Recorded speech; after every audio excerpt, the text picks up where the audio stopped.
Yo le voy a dar el tema, la importancia de evangelizar a los niños. ¿Será importante evangelizarlos? Hemos escuchado que sí, ¿verdad? Sí está, ¿sí? Por lo que hemos escuchado, por lo que hemos aprendido hasta ahorita, que es apenas el principio de algo que esperamos sea muy provechoso, es claro que el objetivo y propósito de este seminario es aportar a los maestros del Ministerio de la Iglesia Infantil y padres de familia elementos y recursos bíblicos que les permitan llevar a los niños a conocer el Evangelio de Jesús esencialmente, pero también a ser discipulados con la palabra de Dios, a ser edificados, a que ellos empiecen a conocer al Señor de manera práctica. Y precisamente esto que la pastora Vicky nos acaba de mostrar es una fiel muestra de cómo tenemos que entregarle la palabra de Dios a los niños, por su edad, por su condición. Todos son maestros de iglesia infantil, aquí la mayoría, pero al mismo tiempo noté que la mayoría son padres de familia. ¿Habrá más padres de familia, maestros, que solteros? Normalmente sí. De manera que nos toca como doble a los papás el hecho de saber que no solamente estamos viendo por los hijos de los demás, sino nuestros propios hijos también. Así que maestros de la iglesia infantil, yo voy a tratar de dar este tema en una dirección de practicidad y en una dirección en la cual también ciertos temas que son controversiales nos puedan ayudar a contestar frases o preguntas que muchas veces se hacen las personas, nos las llegan a preguntar y que ustedes tengan elementos para poder contestar. Inicialmente voy a hablar directamente para los maestros. Un maestro bíblico es un don de Dios, es parte de los dones espirituales, del griego didáskalos. Y ser maestro en la iglesia infantil, mis hermanos, como todo don espiritual, debe ser para uso y provecho del cuerpo de Cristo, comunicando a los creyentes información, pero exclusivamente de la Escritura, de la Biblia.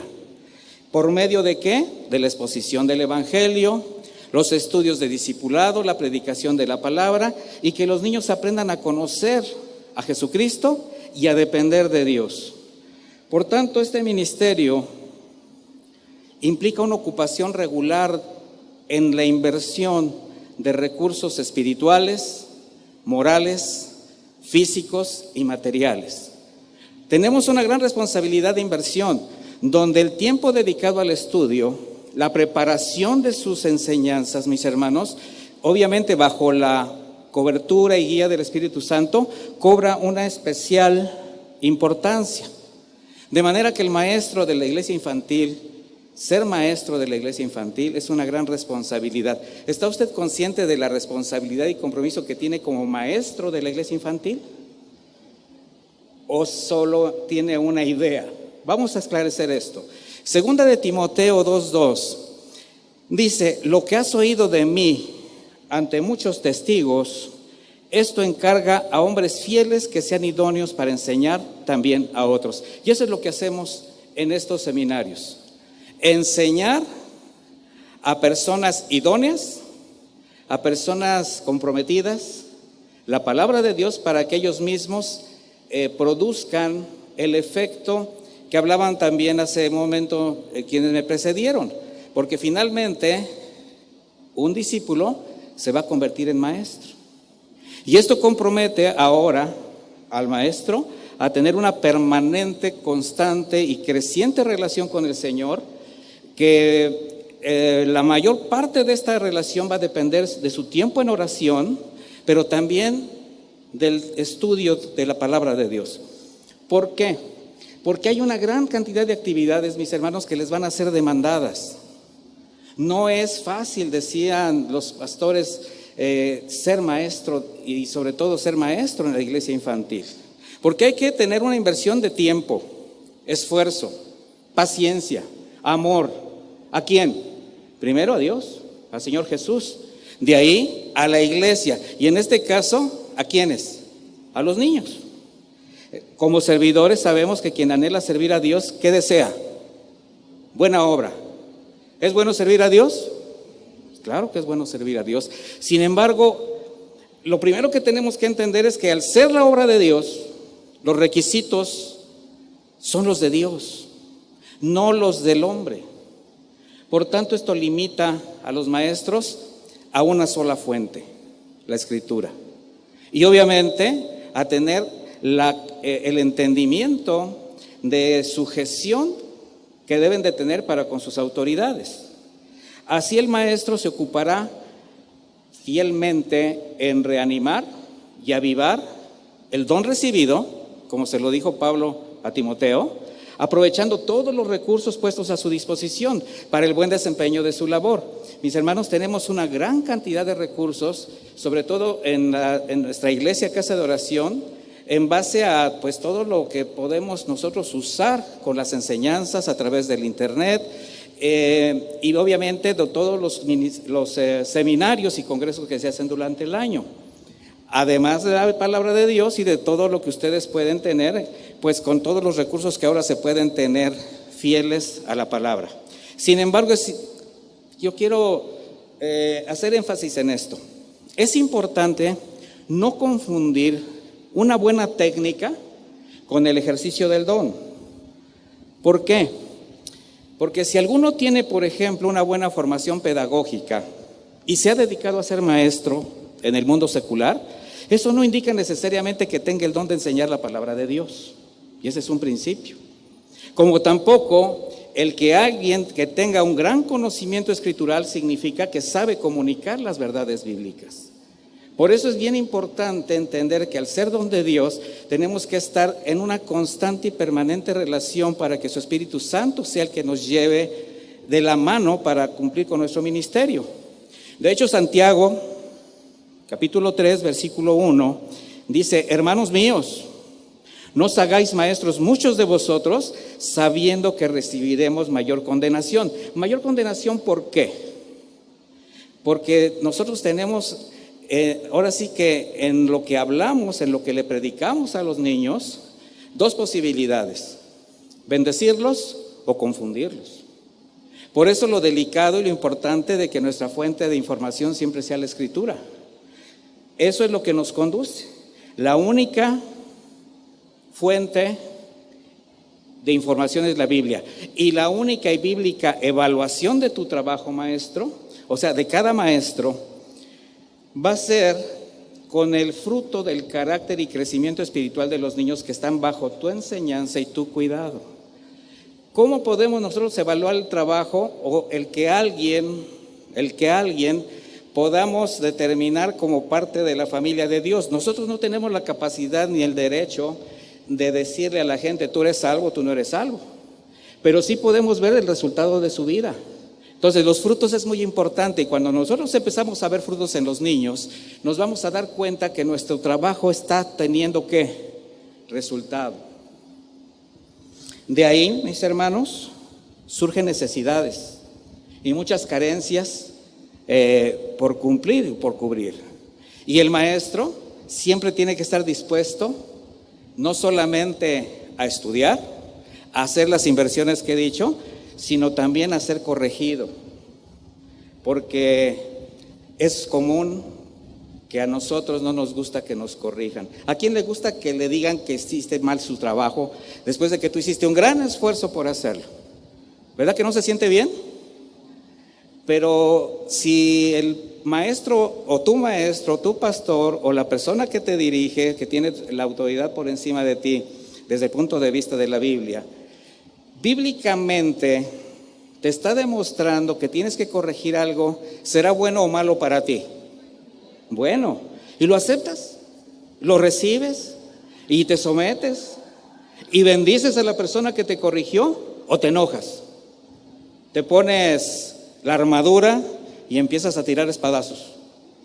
Porque también hay quien se pone a pelear y a contender con la palabra, cuando la palabra no es para contender, es para edificar.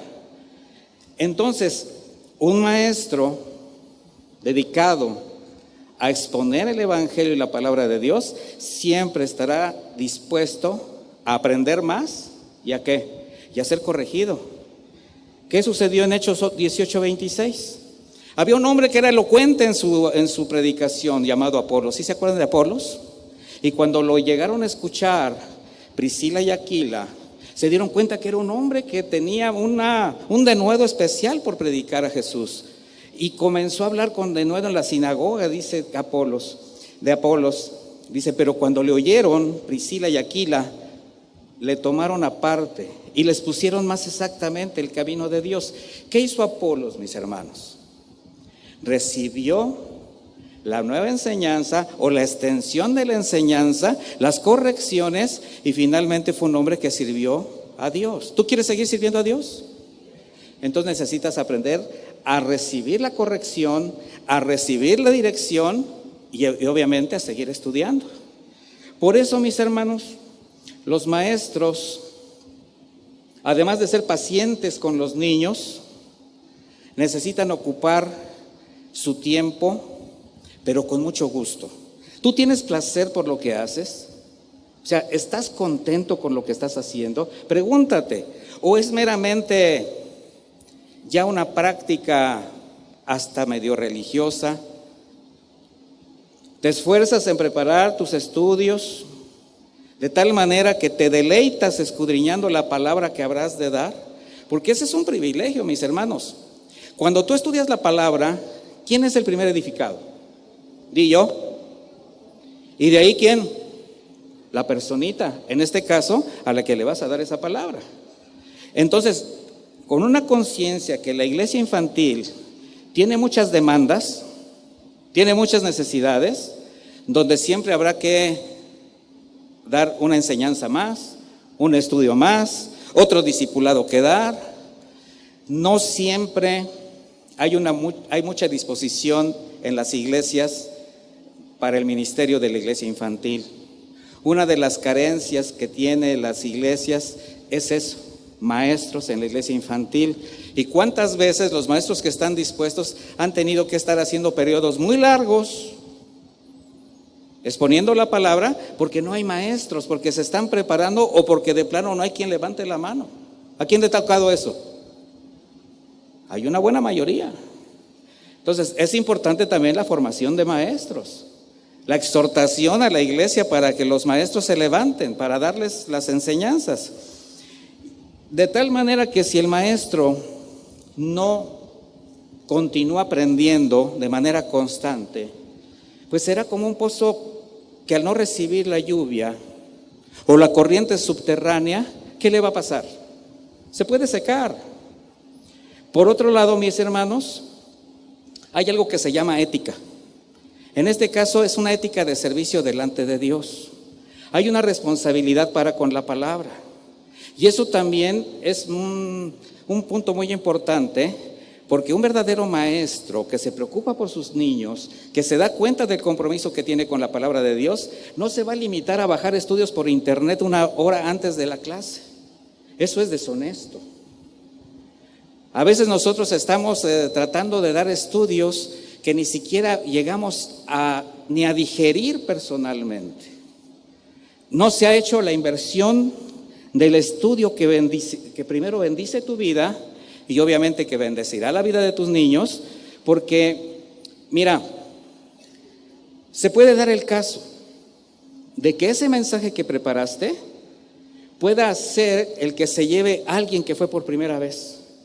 Un niño que nada más fue una vez y se va a llevar esa palabra impresa en su corazón y quizás no lo vuelvas a ver. ¿De qué te tienes que asegurar? De que se lleve el evangelio, de que se lleve sembrada una semilla. En 2 de Timoteo 3:14, el apóstol Pablo le hace una nueva exhortación a Timoteo, su discípulo, diciéndole, pero tú persevera en lo que has aprendido y te has persuadido, sabiendo de quién has aprendido. ¿De quién aprendió primero Timoteo? ¿De su abuela? ¿De su mamá? O sea, aprendió en casa y después el apóstol Pablo, lo tomó por su cuenta para seguirlo discipulando. Dice, y que desde la niñez has sabido las sagradas escrituras, las cuales te pueden hacer sabio para la salvación de la fe que es en Cristo Jesús. De ahí que la importancia de cuidar esa fuente de información, sea de donde tú saques todo tu material, porque si la enseñanza no emana, mi hermano, totalmente de la Biblia, definitivamente será una falsa doctrina. Aunque se oiga bien, de hecho las que se oyen más bonito, las que se oyen más completas, las que cosquillean el oído, son las más peligrosas. Por eso la necesidad de que toda enseñanza sea pasada y probada por el sedazo de la palabra de Dios. ¿Y eso quién lo tiene que hacer? ¿Di yo? ¿Tú también? De manera que ser maestro de la iglesia infantil representa tener bajo su responsabilidad el compromiso de la edificación, el cuidado, la disciplina y el orden de Dios, en este caso, en la iglesia infantil, dependiendo de las autoridades de la iglesia en lo general. Y es preciso que los niños, entonces, pese a su corta edad, pese a su experiencia de vida tan pequeñita, tengan el conocimiento de Dios sobre la condición del hombre al estar separado por el pecado, separado de Dios. Hay una resistencia en muchos espacios, aun que se dicen cristianos, en darles el verdadero evangelio a los niños. Necesitan ellos conocer esa condición de separación por el pecado, como también saber de la provisión de la salvación que por gracia tienen en Cristo Jesús. Necesitan conocer todo el consejo de Dios.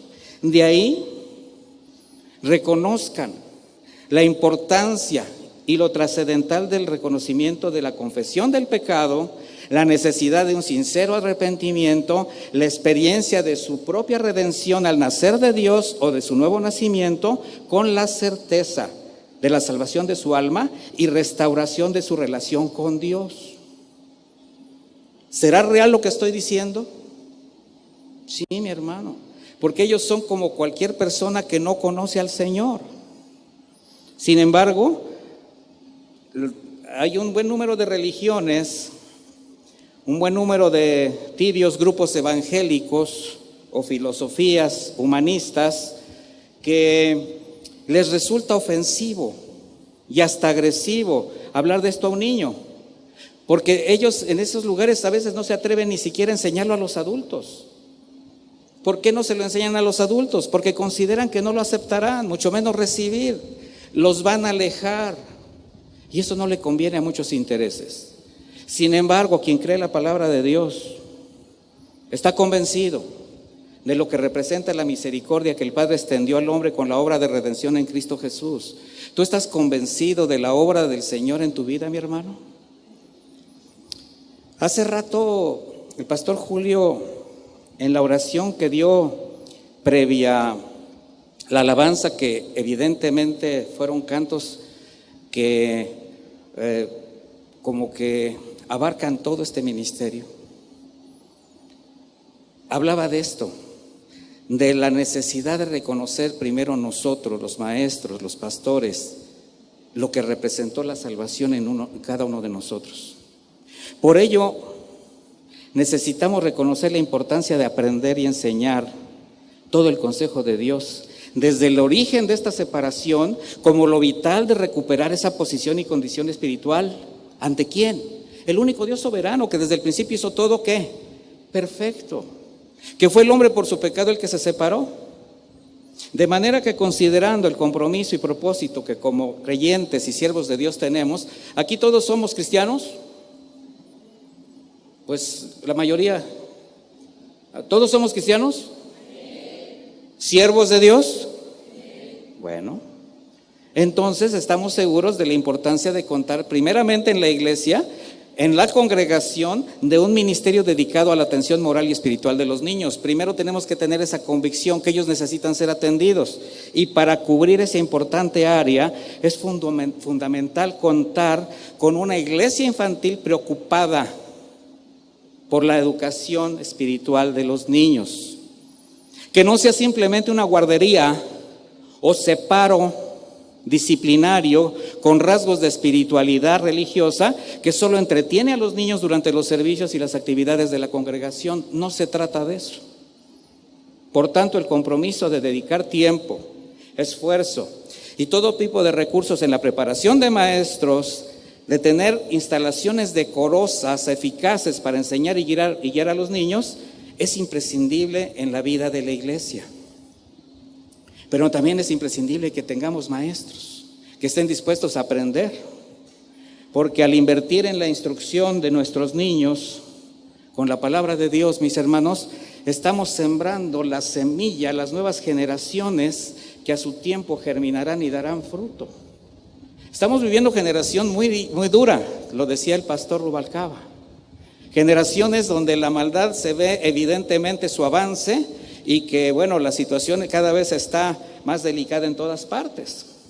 Por eso necesitamos considerar siempre que el Señor es el Señor de la obra, que de Él es la salvación y que su Espíritu Santo es el que obra para convicción de pecado, justicia y juicio. Y lo que nosotros tenemos que hacer es predicárselo a los niños para que aprendan. De ahí surgen preguntas. Al menos cuando estaba yo preparando este estudio me surgieron preguntas. ¿Hacia dónde debe dirigir su atención los maestros, ustedes, antes de preocuparse en tratar de cambiar la conducta de un niño por medio de alguna disciplina, una demanda moral o emocional, algún procedimiento pedagógico? ¿A dónde tenemos que fijar la mirada antes de eso? ¿Qué debe hacer el maestro de la iglesia infantil, y en este caso incluyo también a los padres de familia, antes de pretender percibir cambios en la conducta de sus hijos o verlos integrados a las actividades de la iglesia? Cuando desde la perspectiva bíblica su condición es igual a la de cualquier otra persona que no conoce a Dios y por consiguiente se comporta y reacciona como lo hace. El pastor Rubalcaba lo explicaba perfectamente. La misma naturaleza hace que los niños se comporten como son, así como los adultos. Entonces, la respuesta a estas dos preguntas, yo quisiera hacerla y que ustedes me digan si es cierto o no es cierto. ¿Será que para iluminar el alma de los niños, llegar a su corazón, alcanzar su entendimiento, primero hay que presentarles el Evangelio de Cristo? ¿Sí o no? Para que también en ellos se cumpla el propósito de integrarlos a la iglesia, igual que a los adultos. Es decir, antes de pretender cambios, de pretender ver cambios en ellos, es necesaria la impartición del Evangelio, del conocimiento de Jesús, su obra de redención. Hablarles del Espíritu Santo, porque es el único recurso de Dios para agregar a toda criatura al cuerpo de Cristo. No hay otro recurso, no hay otro camino, no hay otro medio. Marcos 16:15, que es parte de los versículos que tenemos como base para este seminario, dice: id por todo el mundo y predicad el Evangelio a toda criatura. Y la frase toda criatura incluye también a las pequeñas criaturas que conocemos comúnmente como niños. En Mateo 28:19, por tanto, id y haced discípulos a todas las naciones.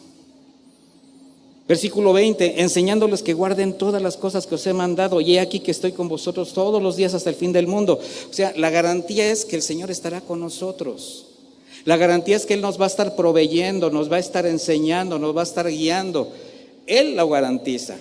¿Quiénes son los que tenemos que someternos y sujetarnos para obtener toda esa riqueza de parte de Dios? ¿Quiénes somos? Miren, esta instrucción de nuestro Señor Jesús, el Maestro de Maestros, esta instrucción, esta comisión a la iglesia, la hizo bajo la comprensión que por la naturaleza caída o adámica, cada persona, hombre o mujer, nacido en toda generación, está destituido de la gracia de Dios. Así es como nos envía. Y de ahí surge otra pregunta. Una pregunta más, y esta es una pregunta con una respuesta que yo creo que a muchos nos va a liberar o nos va a quitar una duda que muchas veces está ahí y casi nunca se pregunta o se pregunta con temor. ¿Será entonces que un niño desde que nace, desde bebé, pese a su corta edad, estoy hablando de bebecitos, cuando parte de este mundo, al no haber conocido el evangelio de salvación, está destinado a sufrir de la ira venidera de Dios, siendo un bebé? ¿Verdad que es un tema controversial? Sobre todo si recordamos las palabras de Jesús mientras le presentaban a los niños, y cómo al ver que sus discípulos alejaban y reprendían a quienes deseaban que los tocase, dice, se indignó. Marcos 10:14. Se indignó y les dijo, dejad a los niños venir a mí y no se lo impidáis, porque de los tales es el reino de Dios. De cierto os digo, el que no reciba el reino de Dios como niño, no entrará en él. Y tomándolos en los brazos, poniendo las manos sobre ellos, los bendecía. ¿De qué está hablando el Señor? Está hablando de la inocencia de un niño que aún no maquina el pecado como tal. Para contestar la controversial pregunta, vamos a considerar que primero vamos a considerar que cuando el Señor vino a este mundo, Él trajo consigo la gracia del Padre, pero también el reino de los cielos venía con Él. ¿Sí estamos en eso? Bajo esta consideración, si observamos que en este pasaje, aunque no se habla de alguna edad determinada, sí había un contexto cultural y quizás aún espiritual en quienes estaban acercando a los niños, donde la mayoría eran judíos, y para ellos su estilo de vida, su entorno de vida, era la ley de Dios, por cultura, por mandamiento. Pero por otra parte, el pasaje tampoco define el origen de cada niño que le presentaban. Y si algo caracterizó a nuestro Señor Jesús fue su aceptación a todo aquel que se le acercaba, porque Él jamás hizo acepción de personas.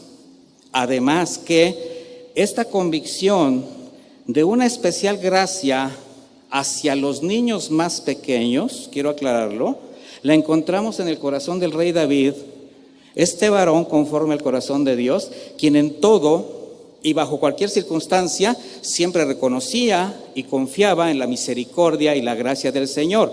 Le voy a invitar a que vayamos a 2 de Samuel 12, por favor.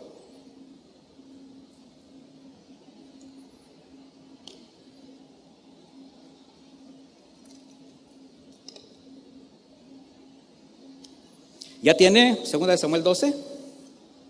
¿Sí o no?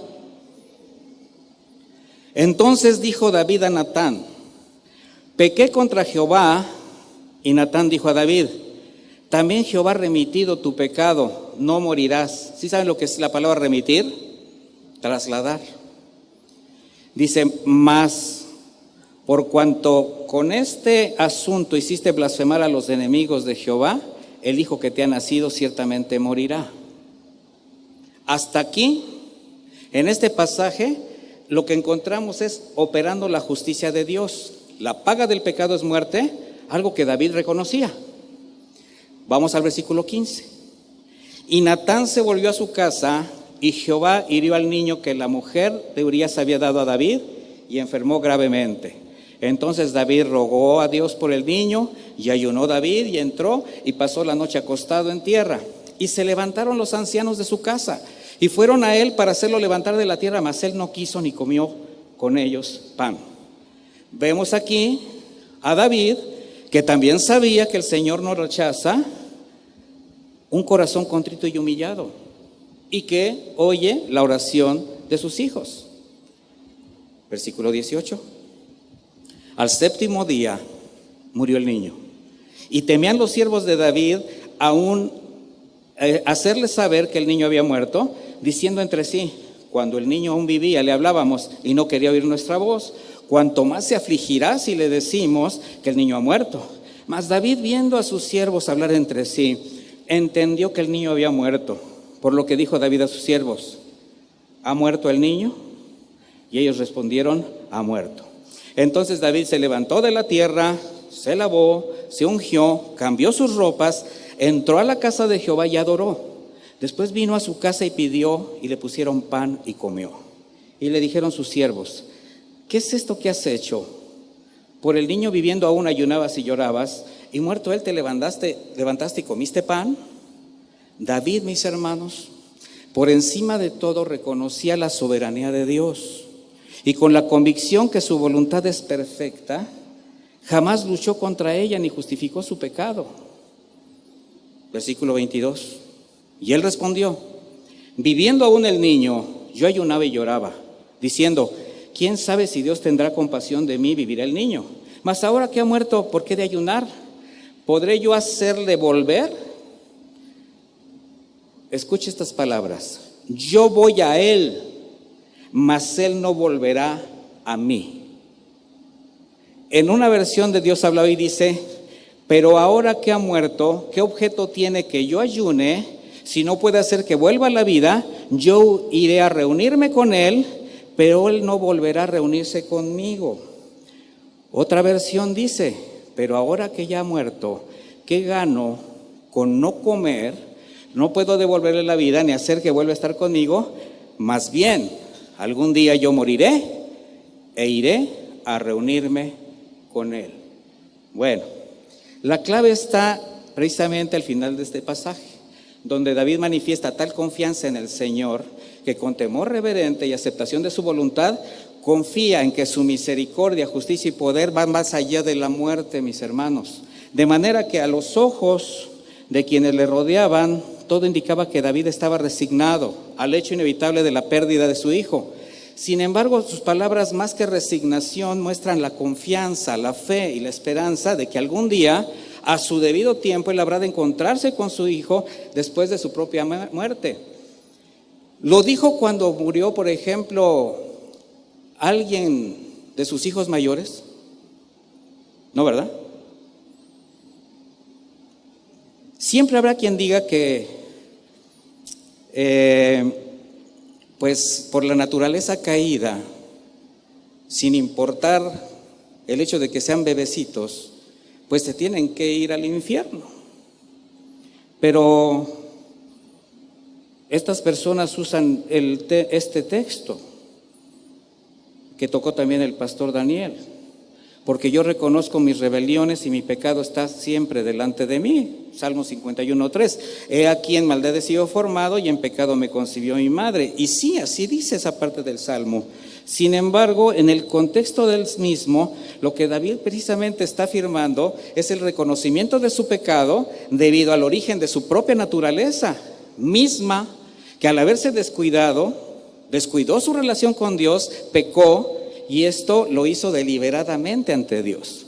De manera que este hombre de Dios, aún después de haber disfrutado una relación plena con el Señor, al haber endurecido su corazón por el pecado de orgullo, de vanidad, cayó de su gracia, y por eso continúa con el Salmo de esta manera: he aquí, tú amas la verdad en lo íntimo, y en lo secreto me has hecho comprender sabiduría. Purifícame con hisopo y seré limpio, lávame y seré más blanco que la nieve. Hazme oír gozo y alegría, y se recrearán los huesos que has abatido. Esconde tu rostro de mis pecados y borra todas mis maldades. Crea en mí, oh Dios, un corazón limpio y renueva un espíritu recto dentro de mí.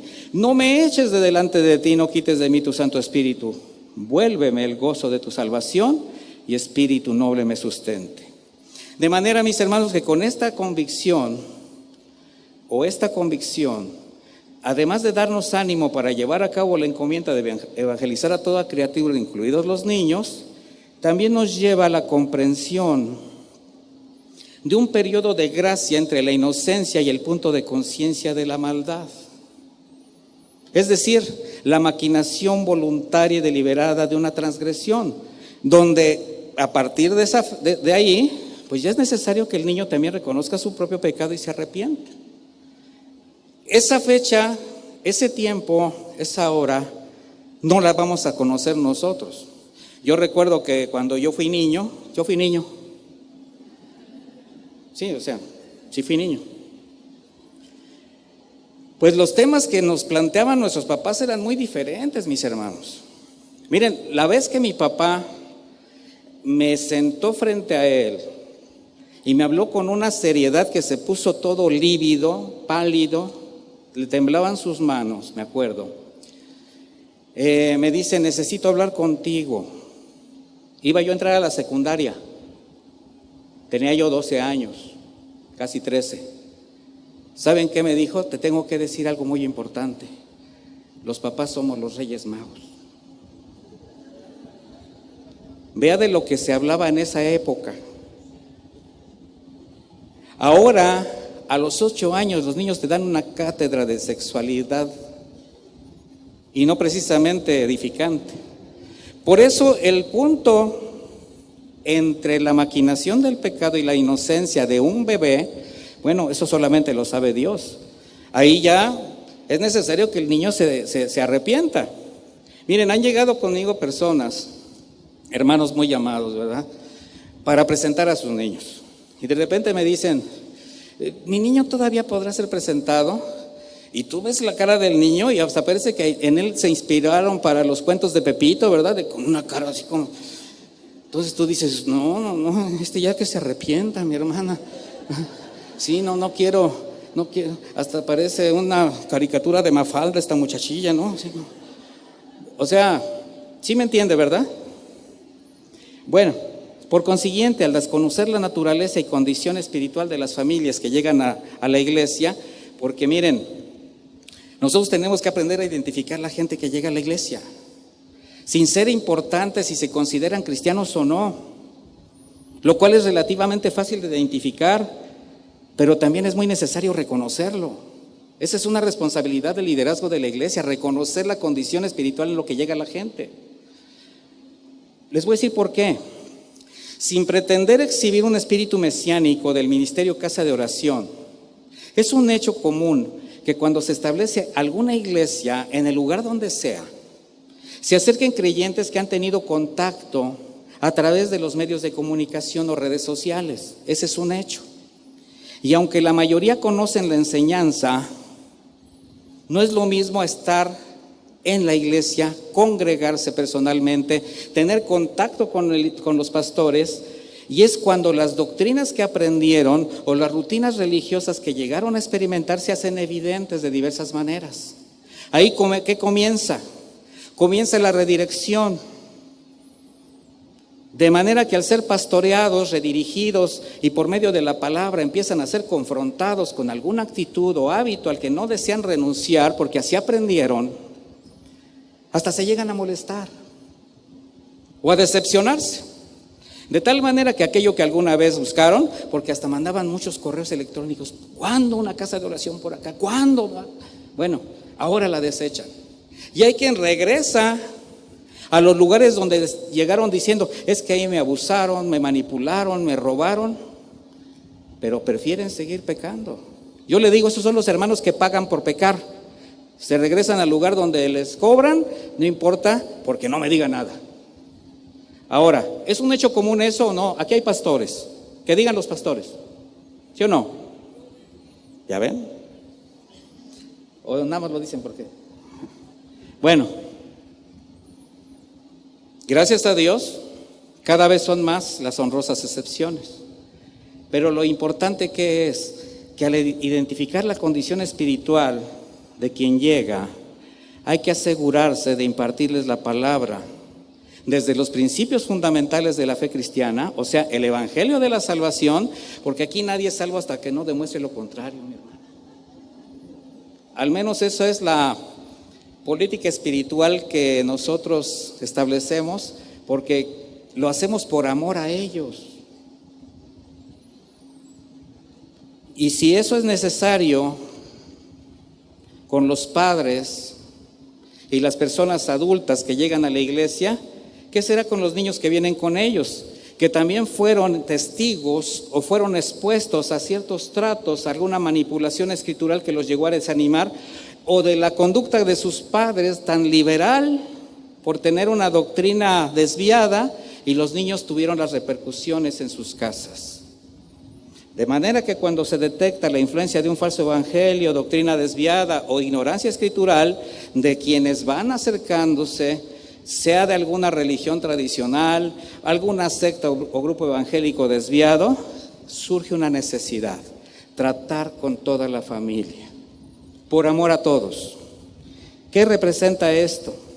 Trabajar con personas que de alguna forma fueron engañadas, manipuladas, abusadas, incluyendo los niños.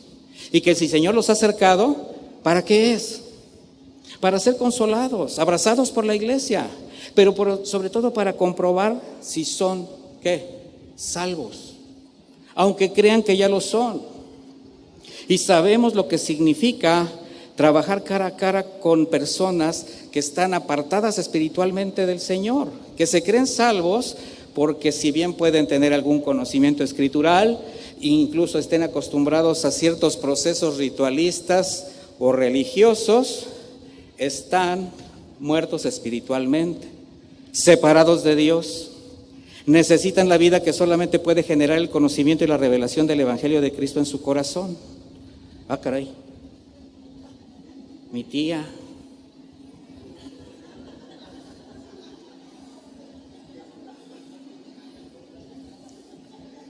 Necesitan la palabra eterna para que abra sus oídos. ¿Por qué vino?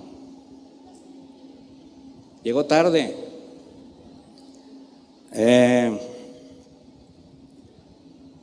Está muy pálida. Mire, necesita tomarse un juguito en las mañanas, desayunar bien, que le hagan un paquete con colágeno y con antioxidantes. Necesita una nutricionista por aquí. ¿Ya se dio cuenta de cómo está? ¿Ya se dio cuenta por no comer? ¿Ya se dio cuenta? ¿Se dio cuenta? No se dio cuenta, mis hermanos. Eso es trabajar cara a cara con muertos espirituales. Por eso la traje, ya váyase. Todos necesitamos la palabra de Dios. ¿Para qué? Para poder vivir. De lo contrario, nunca podrán entender y hacer suya una sola palabra de la Escritura, porque están, ¿qué? Muertos espiritualmente.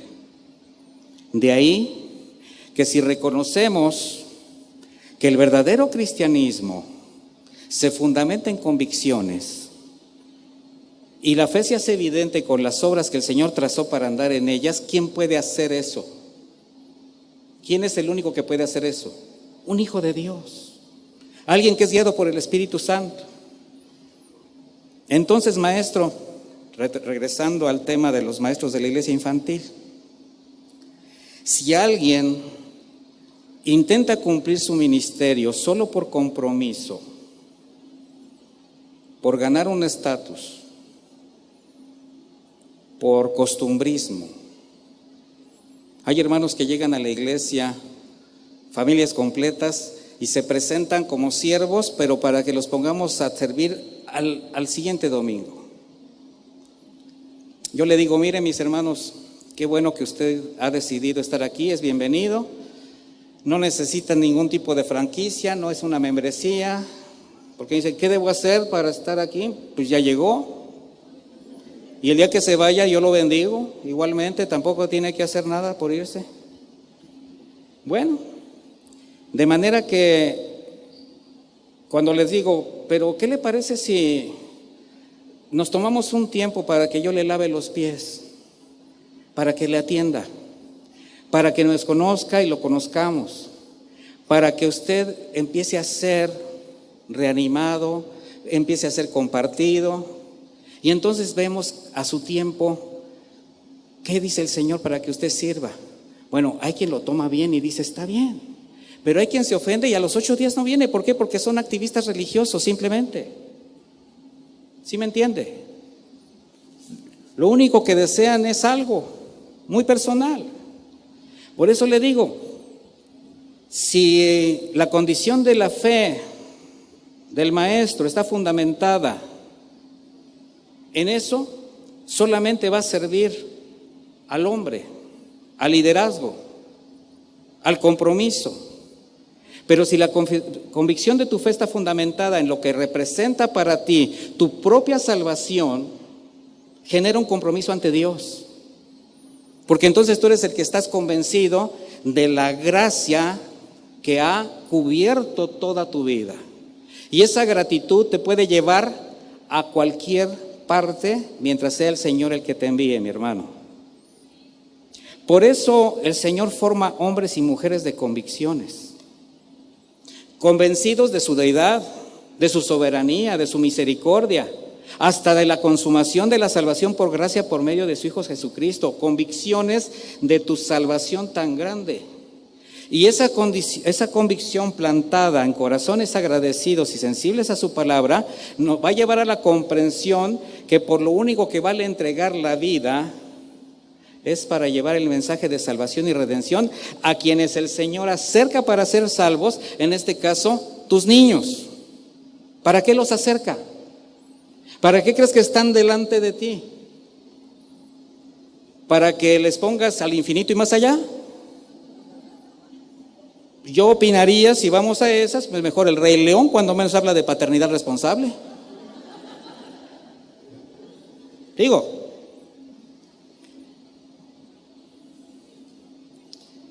ese fue el ejemplo de Jesús. ¿Valía la pena morir por nosotros, mis hermanos? Para bien nuestro, sí. Él no ganaba nada, no ganó nada. Si Él no viene, de hecho, y por justicia todos nos vamos al infierno, hubiera sido su justicia. Sin embargo, Él vino aquí a morir, a entregar su vida. Si el grano de trigo no cae a la tierra y muere, queda solo, pero si muere lleva mucho fruto.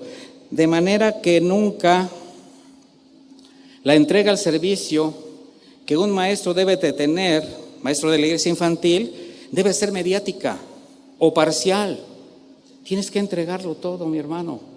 Si estás comprometido con la iglesia y estás comprometido con tus niños, el tiempo que le tienes que dedicar a ellos tiene que ser como completo, pleno, en todo lo que hemos hablado.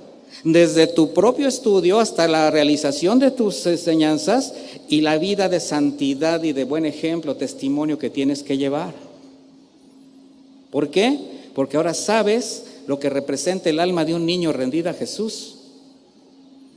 Así quien ha sido llamado a compartir el evangelio y el ministerio de enseñar y discipular, en este caso a los niños, si no está bien fundamentado y afirmado en la sana doctrina, puede caer en argumentos tolerantes y hasta prácticas confusas, tales como pretender que los niños solo por escuchar algunos versículos, algunos consejos morales o ser sometidos a algún tipo de disciplina, de un momento a otro mejore su conducta o cambie su manera de pensar, de actuar. O sea, nada más por casi milagro se arrepienta, sea salvo y de fruto espiritual. No, mi hermano, hay que trabajar con los niños. Por eso me impresionó mucho la pastora ahorita que hablaba y la manera como se dirigía a nosotros como niños. De repente yo me sentía ahí como en el kinder, aprendiendo la A. Entonces, ¿qué necesitamos, mi hermano? Primero hay que sanar el alma de los niños, verlos con el corazón compasivo de Jesús, ponerse en su lugar, reconocerlos como ovejitas que aún no han conocido al verdadero pastor que los habrá de guiar durante toda su vida. Porque todo aquel, Romanos 10:13, que invocar el nombre del Señor será salvo. ¿Cómo pues invocarán a aquel en el cual no han creído? ¿Y cómo creerán en aquel de quien no han oído? ¿Y cómo irán sin haber quien les predique? ¿Y cómo predicarán si no fueran enviados? Como está escrito, cuán hermosos son los pies de los que anuncian la paz, de los que anuncian las buenas nuevas. Ahora, todo tiene una contraparte. Y aquí es cuando el maestro, que no está bien afirmado o no está bien consciente en el propósito de su ministerio, se torna insensible o débil y se involucre menos de lo que su deber le está demandando. O la otra parte, que se involucre de más, haciendo suya alguna causa del niño, incluso identificar a alguien cercano que refleje una situación familiar en su propia vida. Muchas veces los mismos maestros, tienen situaciones en su casa, ven algo que se parece en la situación de un niño y como que se quieren compadecer, se quieren verter en él. Y mis hermanos, nosotros tenemos también límites. Nunca se pueden sobrepasar los límites de la autoridad de los padres, de la potestad de los padres. Para evitar esto, entonces hay que tener siempre presente que la obra es del Señor y que la fe es ¿por qué? Por el oír. ¿Pero la qué? La palabra de Dios. En este caso el mensaje de salvación, sin olvidar que quien va a revelar al Hijo es el Padre y que es su Espíritu Santo quien lo va a convencer de su pecado, de justicia y de juicio, pese a su corta edad. Y si la fe es por el oír, mis hermanos, ¿hasta dónde creen que llega quien predica o enseña el Evangelio? Solo al oído. Los evangelistas, maestros y pastores solo tocamos la parte externa, la cáscara. Y ahí es nuestra labor. Es el Señor quien toca lo más profundo de su corazón. Es el Señor el que atraviesa el alma. Pero la responsabilidad de los maestros de la iglesia infantil, ¿qué es? Presentarle a los niños el Evangelio verazmente, sin aderezos, y sustentarlo con testimonio, lo que implica que el maestro no solamente es un instrumento de comunicación que emite información. No te puedes mecanizar en tu ministerio. Tienes que hacerlo con mucho amor. Los niños perciben todas las emociones, las sensaciones. Esa palabra o esa frase tan vana de que los niños no se dan cuenta de nada, mi hermano, no sé a quién se la quieren vender, porque los niños se dan cuenta de todo. En tu casa, en la escuela y en donde se paren. Entonces, el maestro no es solamente una repetidora de información, es un recipiente de honra, dócil, moldeable, lleno de la palabra de Dios. ¿Por qué? Porque al ser tratado por ella la puede derramar en el corazón de los niños, convencido de su propia experiencia, convencido de depender de lo que ahora llena su corazón, agradecido de su propia salvación. Porque el corazón de un niño es una rara especie de barro nuevo que al no haber sido aún muy contaminado puede moldearse con mayor facilidad. Es tierra sin hojarasca todavía. No hay piedras filosas que eviten la siembra o el germinado de la semilla. Pero hay que trabajar en esa tierra. De manera que la semilla se planta. Y al seguirla regando con la lluvia espiritual, sea primera, sea tardía, entendiendo que si bien no toda la tierra es igual, pero mientras exista el buen abono que solo encuentra en la iglesia o en su casa, será como ese niño de la mano de sus padres, de sus maestros, bajo la gracia de Dios, conocerá la verdad y será salvo. Para entonces empezar a ser formado, ya partiendo de ahí, como discípulo de Jesús. Antes no puedes tratar de hacer algo porque el niño cambie. Primero tienes que tocar su alma. Por eso lo esencial de tener convicciones firmes y claras en cuanto a la ofrenda sacrificial de Cristo en la cruz, mis hermanos. Cualquiera que se considere cristiano tiene que tener esta certeza. ¿Y qué puedo decir de un siervo, de un predicador del Evangelio? Convicción, porque del valor que le des, escucha lo que te voy a decir, del valor que tú le des a tu propia salvación, sé el grado de compromiso que tengas en la exposición y el sustento de las buenas nuevas a tus niños. ¿Qué convicción tienes? ¿Qué les estás dando? Por eso pregúntate, maestro o maestro, y aquí podemos incluir a papá y a mamá otra vez, aunque ese tema lo vamos a tocar más tarde, después. ¿Qué significa para ustedes que un niño, que tu hijo, sea salvo? ¿Cómo valoras una salvación tan grande, inesperada, inmerecida, que por gracia a ti mismo te libró de la ira venidera de Dios? Porque solo quien no menosprecie esa dádiva eterna de Dios hará obra de evangelista con el amor, la paciencia, la perseverancia, pero al mismo tiempo con firmeza, con rectitud y honestidad. Segunda de Timoteo 4:5. Pero tú sé sobrio en todo, soporta las aflicciones, haz obra de evangelista, cumple tu ministerio. ¿Hay aflicciones en el ministerio, mi hermano? ¿Sí o no? Sí. El Señor te dice que las soportes. Y eso no significa resignarse. Eso significa entender que nosotros estamos siendo probados constantemente y en esas pruebas también estamos constantemente fortalecidos en el Señor. De hecho, si el Señor permite algo en tu vida, entre más te consagras, entre más trabajas para el Señor, es la mejor de las señales. ¿Por qué a mí? Bueno, ¿y por qué no a ti? Así de sencillo. Cada vez que sucede algo, es porque Dios está madurando tu fe, está incrementando tu fortaleza espiritual. Y todo eso para beneficio de alguien. Tu santidad, tu decisión de caminar con Dios, tu decisión a quebrantar el ego, son una bendición para los que vienen atrás, mi hermano. El grano tiene que, ¿qué? Dilo con convicción. Tengo que morir para dar fruto. Esa es la labor del maestro evangelista, que al mismo tiempo también habrá de convertirse en el maestro que discipule a cada niño que el Señor confía en sus manos. Porque este es un proceso donde el propósito final es que cada tierno corazón, de cada corazoncito, surja un verdadero adorador. Niños que adoren al Señor en espíritu y en verdad. ¿Será posible esto? Sí. De ahí la importancia de evangelizar a los niños con la gracia y sabiduría que el Señor da a cada maestro, que disponga su corazón a servirle y a servir en la preciosa labor de llevar a los niños a Cristo. Tienes un trabajo precioso. Termino con esta escritura. 1 Corintios 9:16.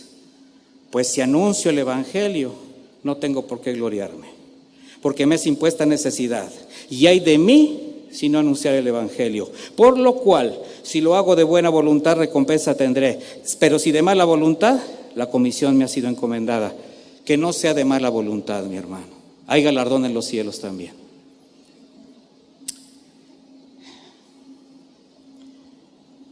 Este es el momento en que me gustaría orar por ustedes. Pero te quiero preguntar antes, ¿estás convencido del trabajo de maestro que el Señor te ha confiado para con los niños? No contestes con la inercia de quien ha sido conmovido por un mensaje o tiene que contestar eso. Esa respuesta tiene que ser de tu corazón hacia lo alto, mi hermano. Pero si no estás convencido, si ha habido flaqueza, si ha habido debilidad, incluso si ha habido deshonestidad, es necesario que tú limpies tu corazón primero, porque tú no puedes dar aquello que no tienes, mi hermano. Es necesario que tú estés convencido, que tú te pongas a cuentas, que tú tengas la capacidad de reconocer que hay mucho más allá de lo que hasta hoy el Señor te ha permitido. Vamos a orar, mis hermanos. Póngase de pie si es tan gentil, para que también descanse un poco.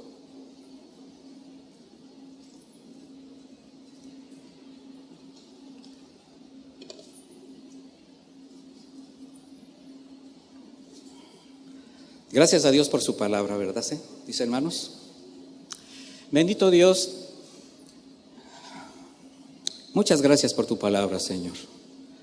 Muchas gracias porque has convocado a una gran cantidad de corazones dispuestos a servirte en este ministerio tan precioso que es la iglesia infantil de cada una de estas iglesias. Padre, yo te ruego porque a mis hermanos les hagas una confrontación personal y directa de cómo están llevando a cabo su trabajo, de cómo están siendo honestos en sus labores como maestros de la iglesia infantil. Que su corazón se ha cambiado, si hay algo que cambiar, para que vean a los niños como ovejitas que no tienen pastor, no como simples visitas, que se pongan en el lugar de esas criaturas que ¿Cuántas veces nosotros, los adultos, hubiéramos querido que nuestros padres nos llevaran a la iglesia, que nos dieran el evangelio?